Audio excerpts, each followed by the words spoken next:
Welcome back to Panorama Anime. Today I will continue my recap of Jujutsu Kaisen. At the end of the last episode, Yuji is revived from the dead and forgets about his conversation with Sukuna. His teacher, Satoru Gojo, wants to keep his revival a secret in order to properly train Yuji before the exchange event between the two Jujutsu schools. He uses cans to teach Yuji the difference between cursed energy and a cursed technique. He wants Yuji to learn how to control negative emotions, so he doesn't waste his cursed energy. Gojo makes Yuji watch movies to draw out all kinds of emotions from him, and he has to maintain a steady flow of cursed energy while watching, or else he will be sucker punched by a teddy bear. Later that night, Ijichi drives Gojo towards Kyoto to discuss the exchange event. However, Gojo notices a disturbance and gets out of the car, making Ijichi drive off alone. Gojo stays in the middle of the road, and a special grade curse, Jogo, crashes down on him. He asks who this cursed spirit is, but Jogo creates a volcano that blasts Satoru with a volcanic explosion from behind. Jogo believes that Gojo is dead, and that it was so easy to get rid of him. However, he is shocked to see that the volcanic explosion didn't even scratch Gojo. The sorcerer warns him by asking him if he really thought it would be that easy, and that he copied his name. He then swiftly wipes away the ash and fire around him. Gojo is quite surprised to meet a curse that is able to communicate clearly, and he believes that Jogo currently surpasses Sukuna, meaning that this Jogo is an unregistered special grade curse. Satoru tells Jogo that special grades cannot keep popping out of nowhere or it ruins their rank. He means that special grades are supposed to be rare, and if they keep popping out of nowhere, their rank loses value and doesn't make them as fearsome. The cursed spirit suggests that Gojo is giving up, but he doesn't know that Gojo is just getting started. He was just toying with the curse. Satoru realizes that Jogo chose to attack away from a populated area so that other sorcerers cannot back him up. Jogo uses ember insects to attack the sorcerer, but Gojo stops them as they are about to reach him. He wonders what might happen if the insects touch him. Gojo hears a sound and insects begin to explode. Gojo is easily able to avoid them, but he appreciates this two-step attack. However, Jogo acts quickly and strikes Gojo with 2 more flaming attacks and kicks him in the stomach.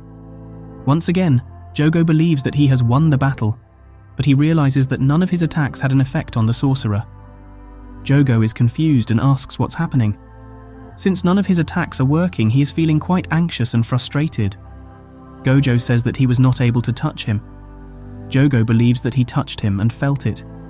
Gojo states that he was only able to touch the infinity that exists between them, showing him that their hands can't touch no matter how much the curse power pushes him forward. Gojo begins to taunt him by holding his hands like a boy and a girl about to make love.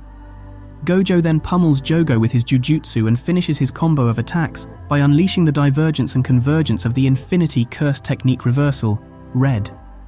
This high-energy attack sends Jogo tumbling through the forest where Gojo continues to attack him before kicking him into a nearby lake. Jogo recalls that Geto, the sorcerer from the diner, was right when he said Jogo would die if he tried to kill Gojo. Suddenly, Gojo disappears from the lake. Gojo decides to bring Yuji to the battlefield so he can learn about the pinnacle of Jujutsu battles, Domain Expansion. Yuji is Sukuna's vessel, the strongest curse in the world. He teleports to Yuji and brings him to Jogo's location. Jogo has no idea where Yuji came from, but realizes that Sukuna's vessel is really alive, just as Geto predicted. Gojo explains to the curse that his student will be watching in order to learn from this fight. Jogo suggests the sorcerer is a fool for bringing someone who would hold him back, but Gojo mocks him by saying that this won't matter because the curse is too weak. After all, he was not able to even touch Gojo despite his efforts. Jogo is enraged and spews flames from each of the volcanic holes on his head. It looks like Jogo is going to use all of his power, and Yuji is scared, wondering if this curse is more powerful than any of the monsters he has ever encountered. But Gojo assures him that he will be okay as long as he stays close.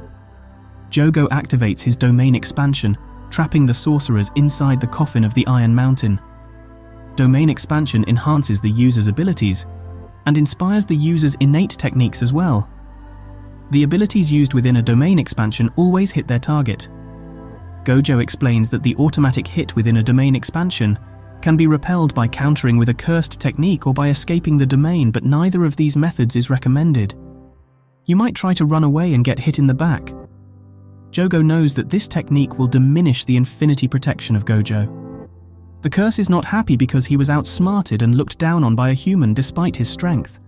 At the same time, Gojo tells Yuji that the most effective way to counter domain expansion is by casting a domain themselves. Jogo attempts to attack Gojo, but Gojo activates domain expansion, Unlimited Void, which traps Jogo in a space that feeds him all of the information in the universe at once, therefore paralyzing him. Jogo is immobilized, so Gojo decapitates him and dispels the barrier. He attempts to interrogate Jogo to get information about him and who sent him. Meanwhile, Geto and Hanami are watching them from afar. Geto can't afford to be seen, so he leaves Hanami to handle the situation alone. Before Gojo is able to get information from the curse or exorcise him, a plant pierces the ground near Gojo and spawns a field of flowers. This distracts Yuji and Gojo. The distraction is long enough for a wooden monster to attack Gojo. The small gap in time allows Hanami to grab Jogo's head and disappear completely. Gojo is impressed with his ability to hide his presence.